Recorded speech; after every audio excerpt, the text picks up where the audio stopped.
afternoon, everyone. Thank you guys for joining us and this panel. It's a pleasure to be here. My name is Lucy Hakobian.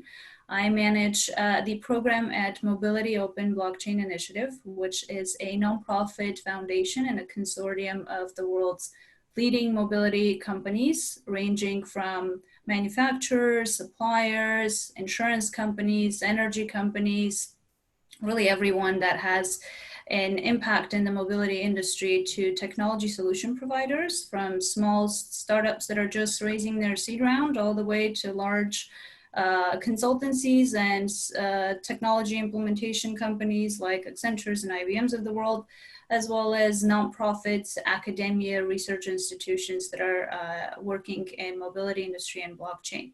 The goal of Mobi is to drive the adoption of the technology in the mobility industry by creating standards for the industry to follow. And we're getting ready to celebrate our second anniversary soon, which is really exciting. We're a relatively new company in the space, but we've done a lot of work in the last 2 years. We grew from 35 founding members all the way to 140 plus members today. We have 6 working groups, which is super exciting. Those are the working groups that I manage, exploring various use cases of blockchain and in mobility. Things like vehicle identity, usage-based insurance, mobility, data marketplaces and connected vehicles, supply chain, finance and securitization markets, etc. So today, joining me on this panel are my illustrious colleagues from my member organizations. We have Roger Berg, who is the chair of our Connected Mobility and Data Marketplace Working Group. We have Dominic Batz, who is the chair of our supply chain working group, and he's representing BMW. And we have Shane Bigelow from Onum, who has been instrumental in our vehicle identity working group, bringing knowledge of working with the public sector and some of the pain points there. So with that, I want to kick it off and go around the virtual room and ask everyone to give a little bit of a background of yourself and how you got into blockchain in your respective organizations. Let's start with Dominic. Hello, everyone. My name is Dominic Batz. I lead the procurement and supply chain team in BMW Group's Silicon Valley office. I'm very interested in supply chain innovation, and in that course, I started to deeper research in the blockchain space, as there are many partners sitting here in the Bay Area.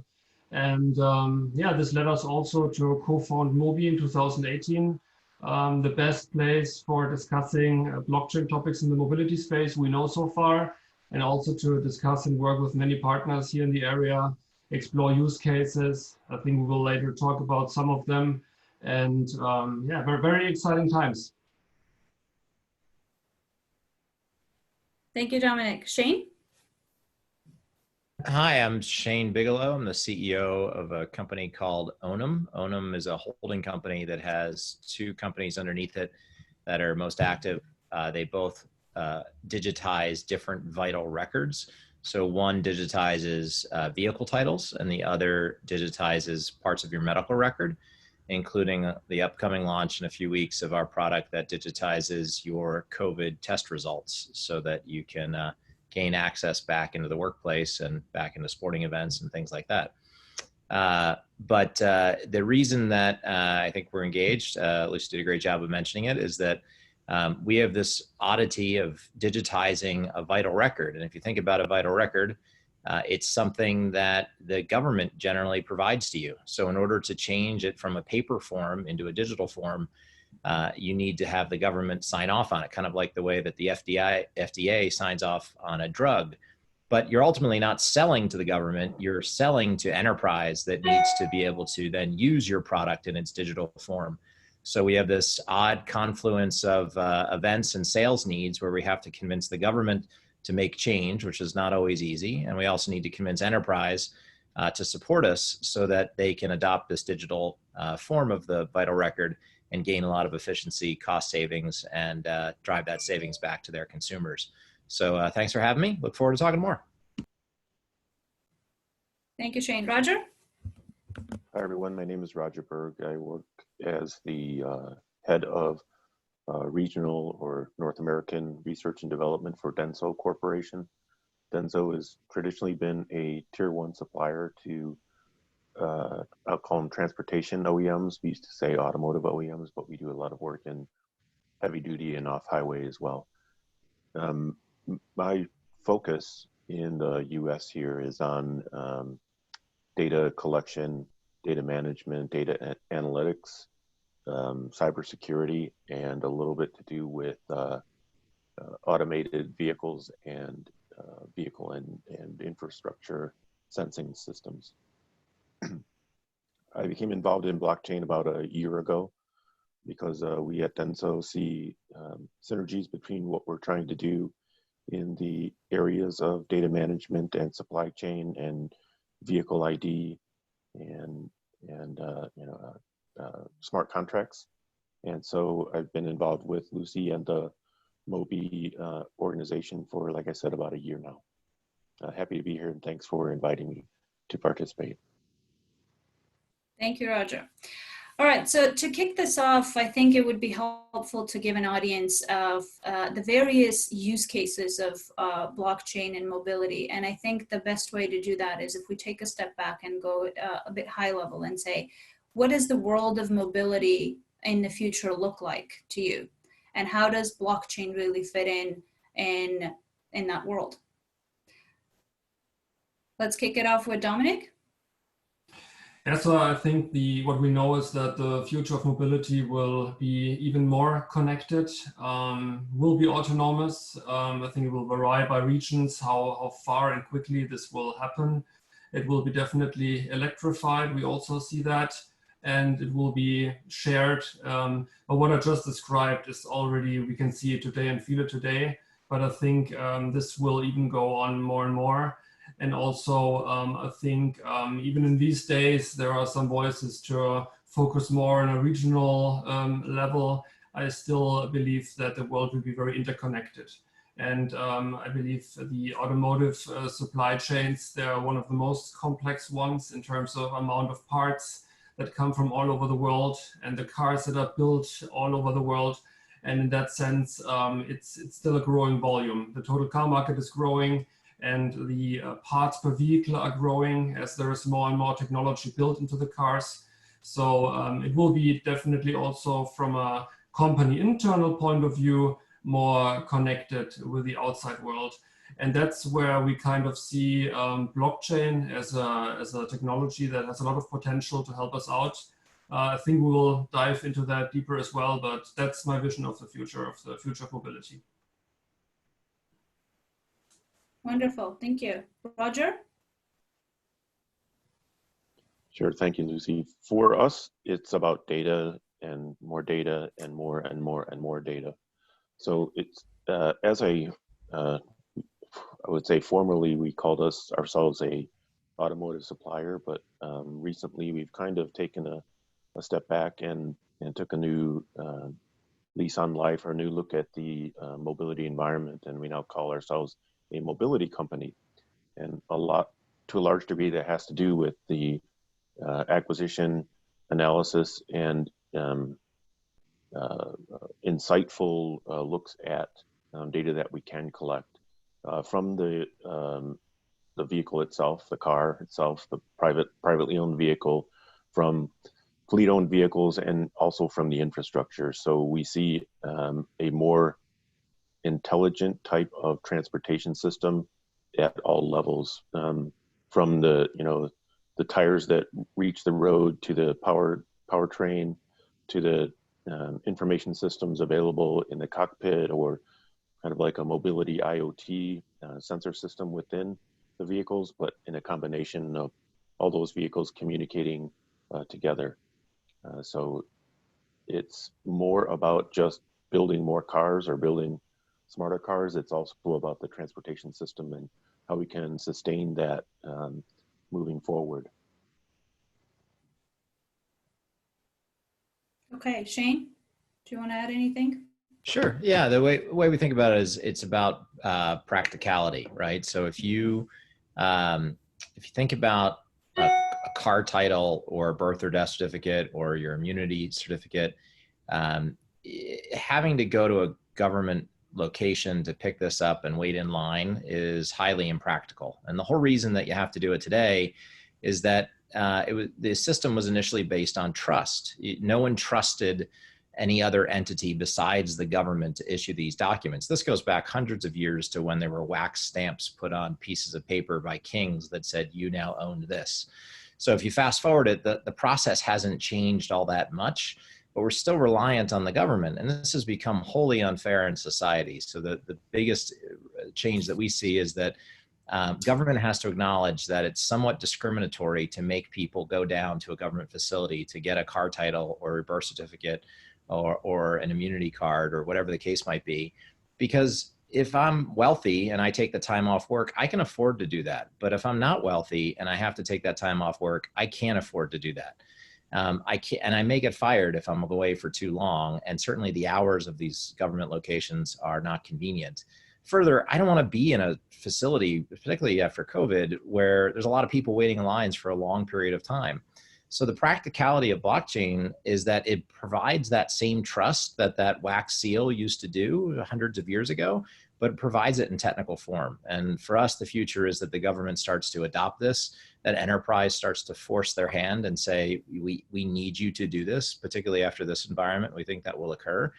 And life gets better for everybody. There's no reason why someone in a poor community has to waste this kind of time and find the transportation and go through all this rigmarole when they could just as easily do it on their phone. And by the way, for anyone that says, what if they don't have a phone? There are government programs that supply smartphones to every socioeconomic base in this country now. So it's worth noting that this is possible for literally the whole populace. Thanks, Shane. Interestingly, you bring up a point I did want to talk about today, which is the context of the timeline we're in and the state of the world with the global shutdowns. It has impacted every industry, right? And every agency, whether it's public or private sector. From a manufacturer standpoint, you have pauses in the production from suppliers. You see probably a decline in the demand of the parts with these pauses in production. With public agencies particularly, we saw how unprepared really we were. I think it's this COVID situation exposed just the gaps in so many different areas of our lives and the agencies that govern these areas of our lives of unpreparedness. And I think the public sector is one of them.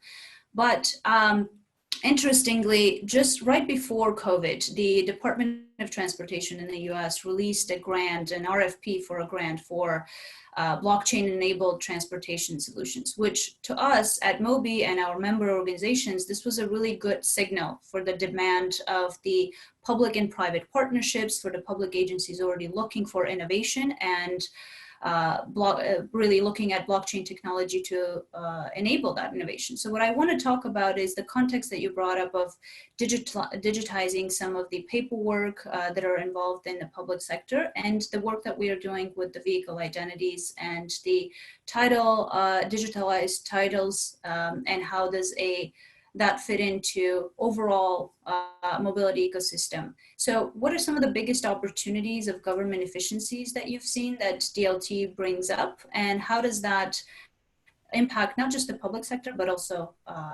tie into the private sector? Sure. So maybe two straightforward examples.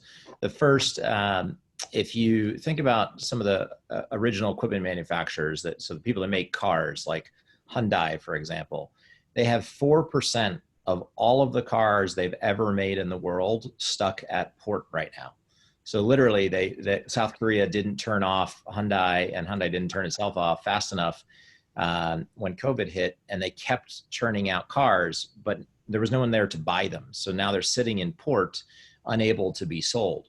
And the OEMs, their issue is getting the dealers to be able to sell the cars. But the problem is the dealers don't have a way to transact fully online. And even Carvana, who advertises that a transaction can be done fully online, if you read the fine print, it's online except for every part that has to do with the government. So if you want to actually take ownership of your car, you literally can't do it. And so what the change that will come about is that if we use, I like to call this new version of the internet the trust net. If we believe that the next development of the internet is to become the trust net, this is a term that a friend of mine and I coined. There's a guy named Mark Yusko that some of you might follow. He's pretty big in the blockchain world, and he and I came up with this about a year ago, or maybe 2 years ago. The concept is that blockchain brings trust to these online transactions. And when you have that, you can transact an individual's information directly to the government. The government can feel confident that ID was validated, and they can allow the transaction to occur as opposed to forcing someone to show up in person to do this. This is the same with things like your COVID credential. So if you believe ultimately in the path where we're headed, people will need to feel comfortable getting back into the workplace. The only way they're going to feel comfortable doing that is that they don't feel like they are making anyone else sick and no one around them is making them sick.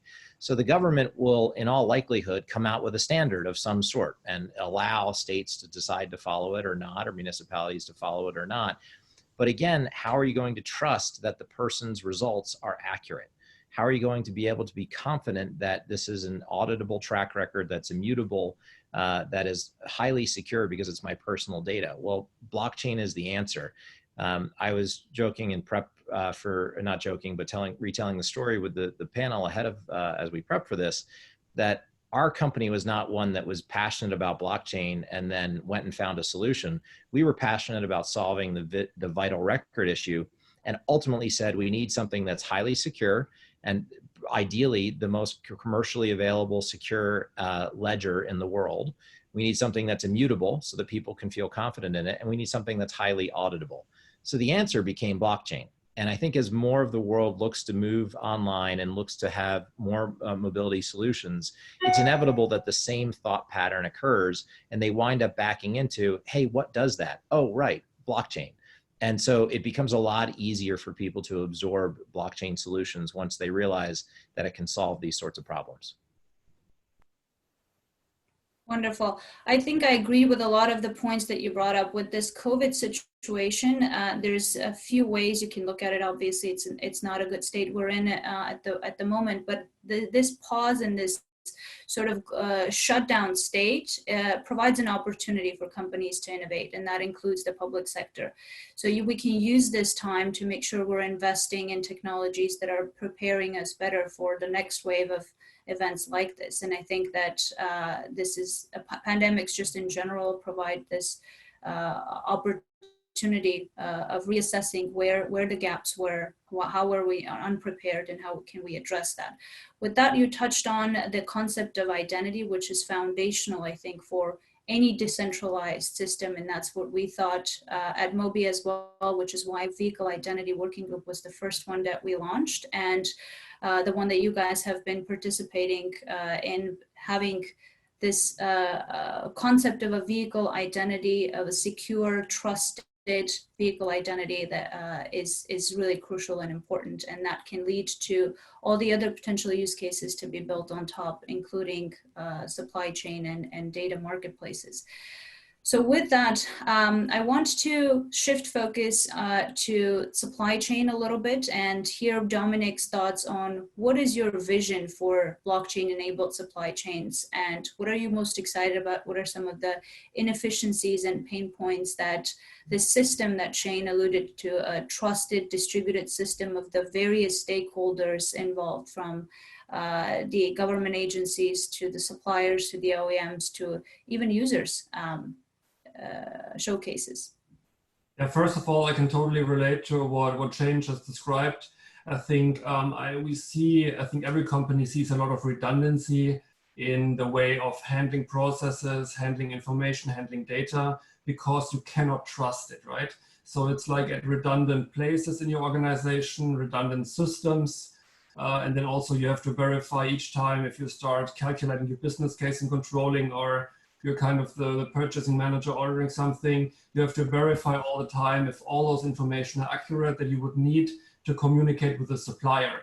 And then if you have a nomination process, you ask 10 suppliers for a quote, you have to, each key account has to verify with each purchasing manager, are those like numbers you projected correct? Are they up to date and so on? So it's a huge manual, kind of inefficient process. And what we're very excited about is to take those problems out that are related to trust and that everyone has, right? So there's no need why we should replicate the projected volume all the time. There could be one underlying truth and the whole company is working on the same assumptions, right? And also the suppliers that we assign them, they're allowed to see those numbers. This would be like a huge increase of efficiency, and also I think the people would be happy to have less manual work to do.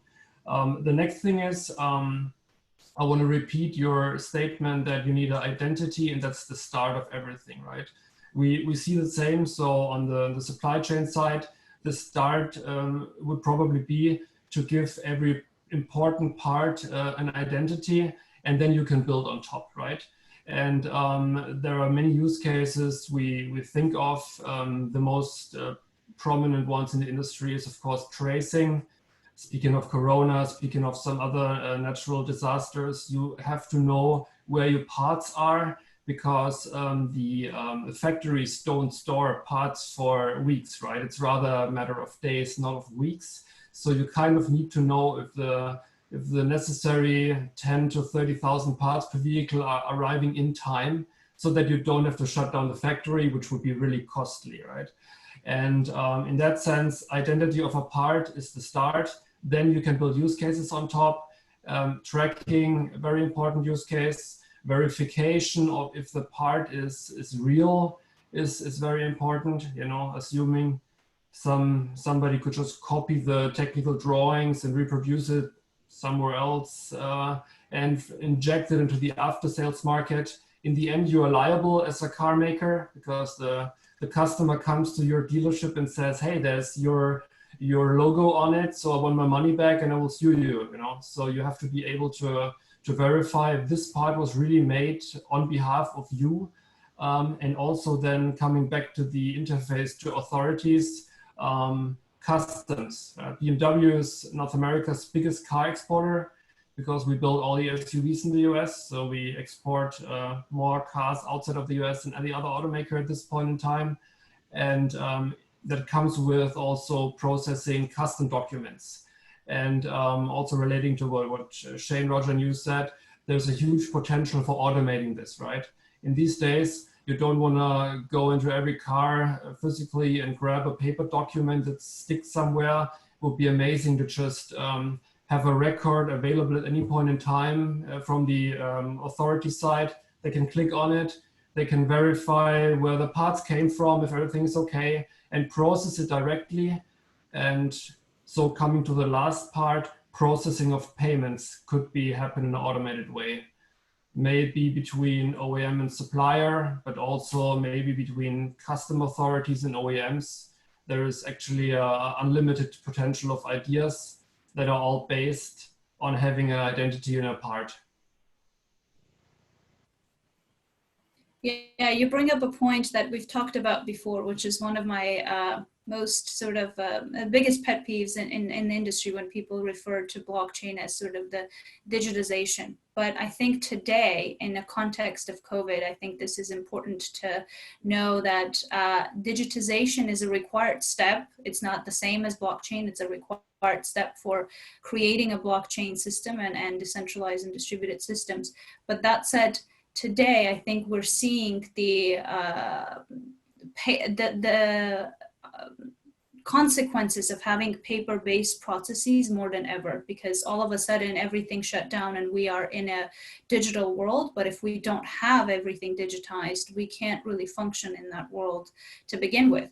So this can happen in one step, digitization and a move to blockchain technologies, and some might even argue that would be more efficient than what we have had in the past, which is these separate efforts to digitize something and then move to a distributed system, because that creates this question of interoperability between a lot of the legacy systems that were built before and the blockchain systems that we are looking to build today, which today, if we do that exercise once, we can design it appropriately and move much quicker and much more efficient. But you also touched on another point, which I think is really important with the tracking of parts. And you know, blockchain isn't really a end all be all or a solution for that. You have to have the IoT devices, and you have to have the sensors in order to actually track these parts. And that brings me to a question that I have for Roger. You mentioned that you guys are sort of going through this rebranding, and I know that your CEO is the one that made that push for rebranding from a tier 1 supplier to a mobility company, which I think is it's a signal of the industry move in general, moving away from being called an OEM or a supplier to a mobility company. A lot of that comes because of the convergence of various technologies from IoT to 5G to blockchain, and this concept of data being the new oil. And I want to hear your thoughts, because you guys are the producers of the sensors that generate a lot of that data. How do you guys view that that concept of the data is the new oil? And what do you prepare? What steps do you take as a company and in the context of an industry in general to create these so-called decentralized data marketplaces? And what's the importance of that in general? Right. So as I mentioned before, a lot of what we're doing in terms of this rebranding, Denso as a company, has to do with the collection and value add to the data that can be collected. People have talked about IoT in the past, and it's talked about all the time. If you get involved in it instead of talking about it, you'll see that the kind of data that you can collect from these, you know, millions or billions or trillions of sensors, especially in the mobility world, it's all of different format, it's all of different type, it's all, you know, you use different units. And so if you want to do some analysis on a data ocean as opposed to a pond or a puddle, then the uniformity of the way that data is presented is extremely important, and its authenticity and its we call it quality.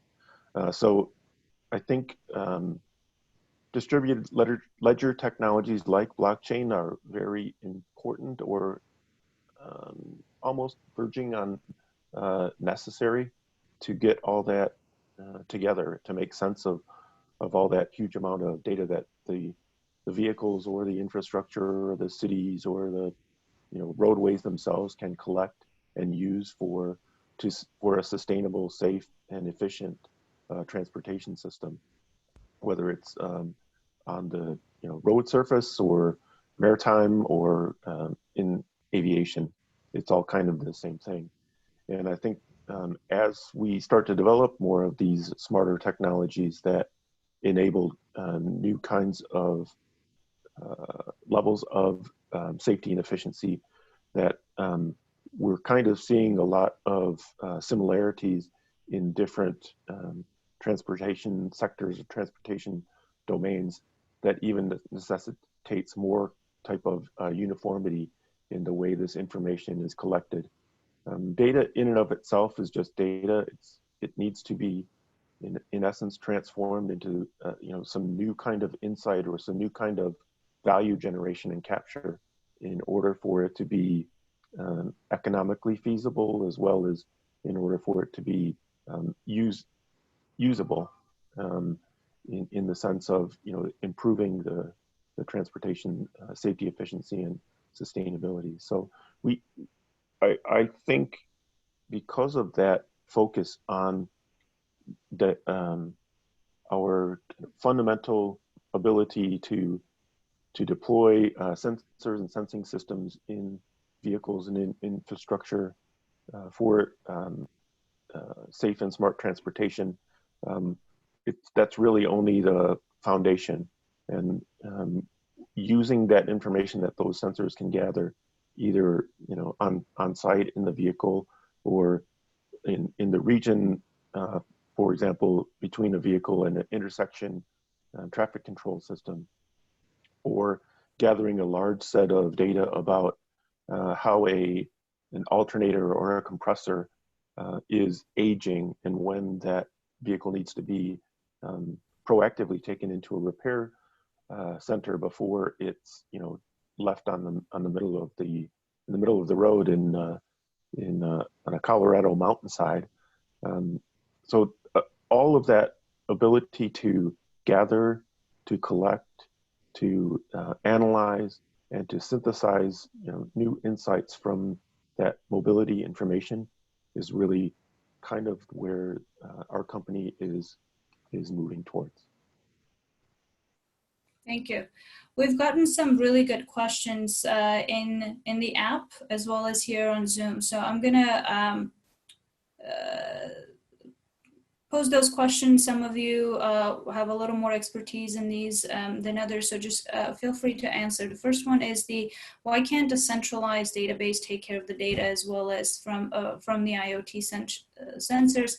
What's the value of decentralized? And before I hand this question over to you guys, I want to just give one example on the vehicle identity part. So you have a number of stakeholders involved in mobility industry, and that's the power of having a decentralized database that need access to the same exact data, which creates inefficiencies if the same exact data is recorded in various different databases. That's the general gist of it. If you think about a vehicle identity and the various parts of the information, you have what we call an identity of a vehicle is a really simple identifier on a decentralized network, plus a set of data that impact the value of the vehicle. This set of data can include things like transfers of ownership, which is when title changes come into place, and Shane can talk about that a little more. You can have significant events that took place in the lifetime of a vehicle, such as accidents, certain repairs that or part replacements that were really significant to the core, like an engine replacement. And all of that data resides in siloed data centers and databases of the various stakeholders involved. That's the gist of it. The inefficiencies created by that are huge in the industry. If you think about from a consumer perspective, if you have a car and your vehicle is broken down, now you need to take it to a repair shop. You file an insurance claim, there's an adjuster that comes, looks at your car, that records a certain amount of data, but then there's the repair shop that needs to take a look at it and give an estimate of it, versus all of these things, if the data was in one central place, could be happening a lot quicker, faster, with less resources involved. With that, I'd love to hear your thoughts, and specifically, I think the audience is asking really good questions on what are some of the practical cost savings that a distributed system can give, because we've been a very high level, but people want to know what the dollar amount is going to be like. So Roger, Dominic, Shane, feel free to take away. So I would answer from an industry dynamic point of view. So let's say every IT system provider out there will try and would love to build a system for the mobility industry tomorrow. Actually, they try since years, right? It would be a huge revenue stream. They would be in a kind of monopoly-like position. But as everyone tries, what would happen is that maybe BMW or some other company would decide for vendor A, right? Vendor B sends out a sales team to all the other OEMs and says, I do it for half the price. No matter what those guys, vendor A offers the other guys, I do it for half the price. That leads to a fragmentation per se, right? So in the end, you will probably have 4, 5, 6 providers serving the 60 car makers. So you have a total fragmentation. Now you probably would ask, well, you can just build some APIs, interfaces in between, right? Nobody has an incentive to do that, because all those vendors want to rather sell to one more client than enable an interface so that the other guy stays with the other vendor, right? It's an industry dynamic problem. So there I come to blockchain, because there the technology requires that it's decentralized and there is no middleman. So I would rather store the important information that should not be fragmented in the blockchain. And of course, you will have to build systems on top, system integrations. And those vendors can still make money, but just at a different point. That's my take. Yeah, I think from our viewpoint, we make products that touch the consumer. So you think about as well, and you think about the car title. Right now, a bank normally spends anywhere from $55 to $75 just in mailing and storage costs alone for every title that they give a loan on. Insurance companies will spend hundreds of dollars on every title for every total loss where there's a big accident and the insurance company pays off your car. They become the owner, and it costs them hundreds of dollars to reposition that car, get it, move the title over, and such. All of these costs impact our lending rates. So what we borrow from the bank to buy cars, it impact what it costs to insure a car. So it increases the total cost of owning a car, which, I can't speak for BMW, but I'm sure that if the total cost of owning a car goes up, there's some correlation to car sales either flattening or going down. So the more that the cost can be eliminated outside of the actual vehicle, because BMW does as good a job as they can of managing costs on the vehicle side, it's all the other things associated with the vehicle that we have to control for, and blockchain can be a big part of that solution. So if you make it easier for banks to do this, easier for insurance companies to do it, you'll watch lending rates go down, you watch premiums go down. There are material benefits to these products. And the oddity is that most people don't spend any time thinking about their car title. They certainly aren't spending time, as Lucy pointed out, thinking about it as the birth certificate for a car and the basis of identity that might be used later for things like a mileage tax, right? So think about where the world is headed. If I know Dominic mentioned, electric is coming. Governments get the vast majority of their money to support fixing roads from the gas tax. Well, if the gas tax goes down, you have to get your money from somewhere else. So a logical path would be based on mileage.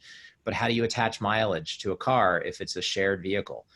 Is it the purpose? Is it the responsibility of the driver, the responsibility of the fleet owner, responsibility of the consumer? Who's picking up the cost of that tax? It's an inevitable question that we'll have to face as we go to more electric vehicles. And so you have to have a basis in the data, to Roger's point about data being important, a basis in the data to understand how you're going to be able to gather up these fees that are crucial to our infrastructure actually working in this country. So it's odd that you would think that all of these things would intersect inside of the automobile sector, but they really do. And it's the reason why auto is such a big part of our economy, and why right now you can rest assured that our economy is being crushed because auto is largely at a standstill. If we can use blockchain to make things more efficient and drive the total cost down, people will get back in cars faster and use more electric vehicles sooner. And that's what we need right now.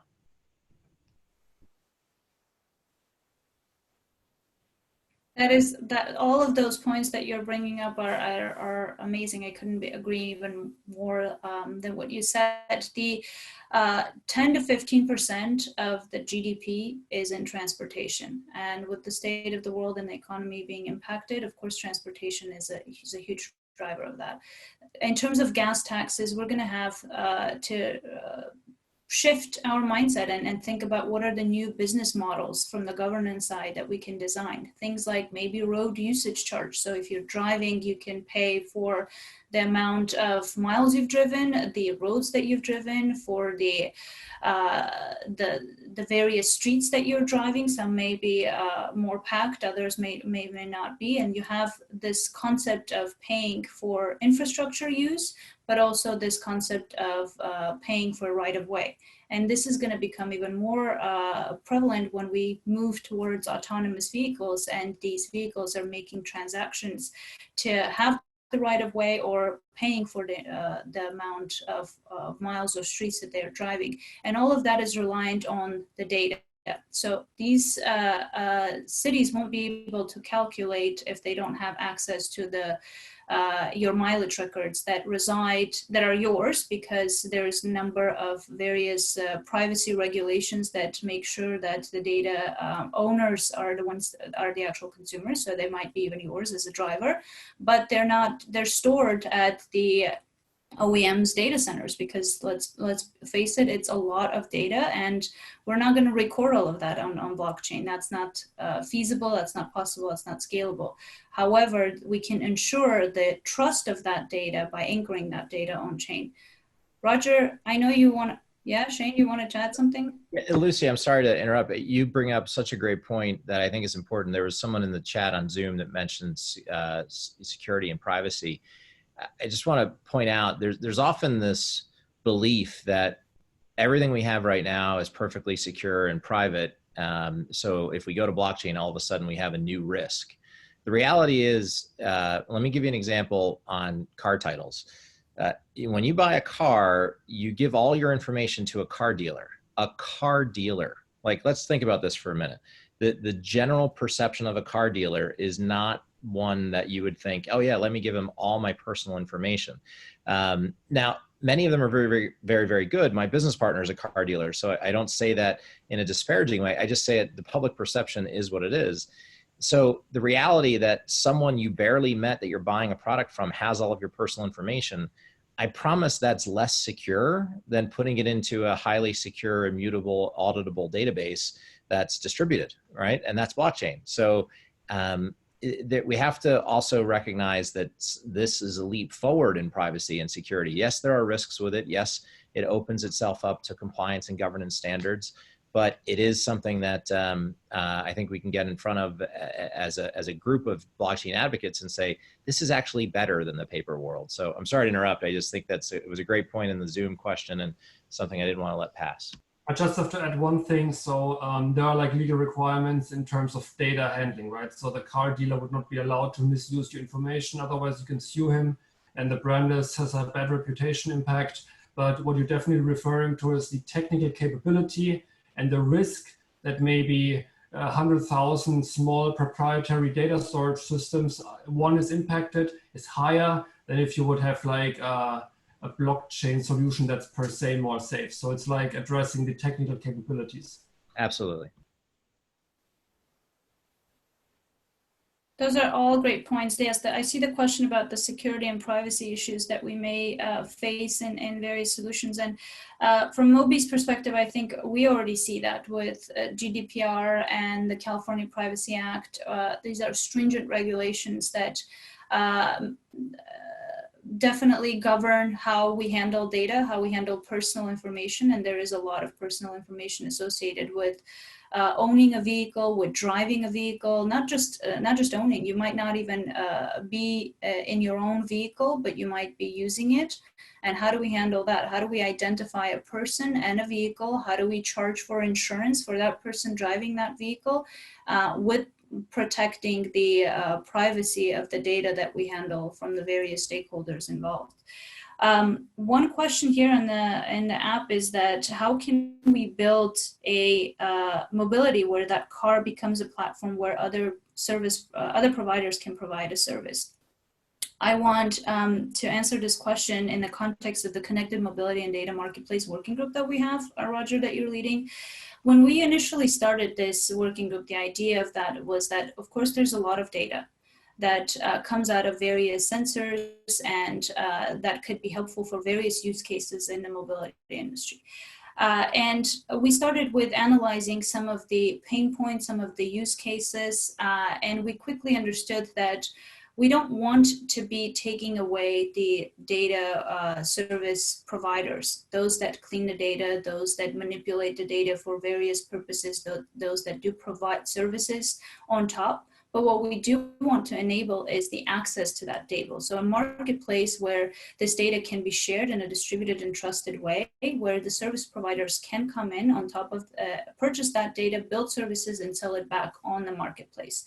If you think about all the autonomous vehicles efforts that are currently out there, and what's sort of stopping these efforts is the collection, the enormous amount of data that needs to be collected, and not a single company is big enough to do it on their own. So what that creates is this opportunity of sharing that data and expediting the move towards autonomous vehicles by creating a marketplace where you can sell that data.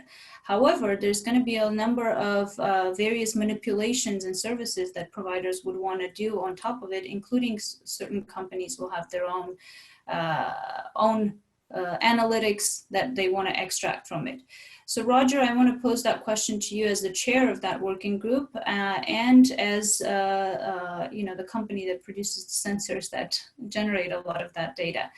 How do you think about enabling mobility where others can provide services on top?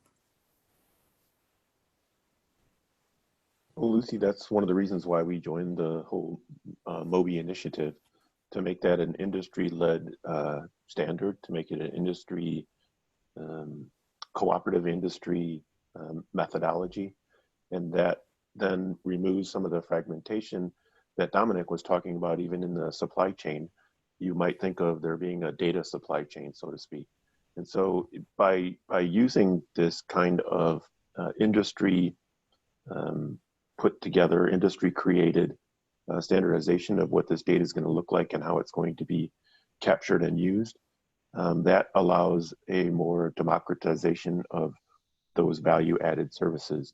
And frankly, that's, as I mentioned, one of the reasons why we were so enthusiastic about how MOBI organized and how the operational process of having these working groups and putting together these industry-led standards, and the impact that will make on the future of mobility.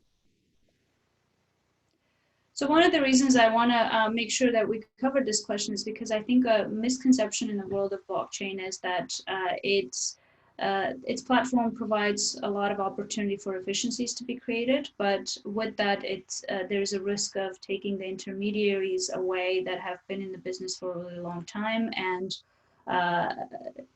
they're afraid. They're afraid of being losing a piece of the pie. They're afraid of blockchain taking away their business, and the reason I think that won't happen is because there's going to be that need for the services to be provided on top and that expertise to be there regardless. And blockchain doesn't take away of that. If you think about how we approach MOBI and why we have such a diverse set of members working on this, is because if you have, for example, an insurance, we're not going to be defining the risk. How do you calculate risk? The calculation of the risk that goes into insurance solutions, some of the deep expertise that these intermediaries have. But what we can do is we can enable the access to the shared data and decrease the inefficiencies that even intermediaries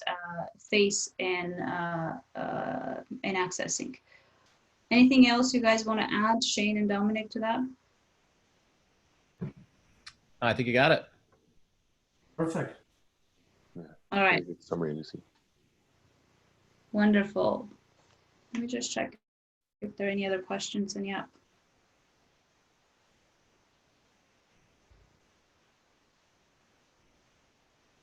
Okay, I think we covered most of it. We've answered these. All right, so let's see if there's any other questions. If not, then we can move it to the Miami University Blockchain Club.